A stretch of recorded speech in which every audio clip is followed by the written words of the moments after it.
Really? Not you again. Really? I am a ghost.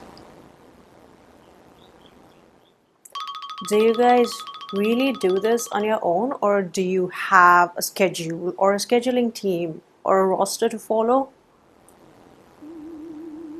Yeah, we do have a scheduling team. How do you know that?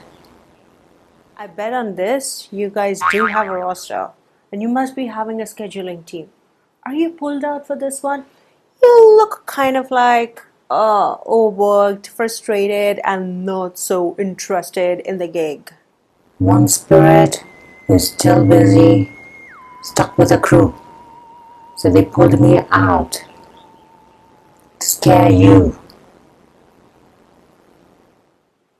Yeah, I know how it feels. Like, I've been on my own for like long hours, a lot of work, same passengers, same meal service.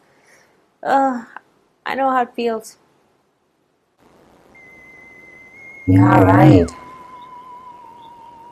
Oh, it's so long working hours. And if it is a delayed scare, I'm supposed to stay for long. I thought so. You want a coffee? I was making one for me. Uh-huh. Yeah, I will want a coffee. Make it strong. Thanks for the company though. Coffee? Thanks.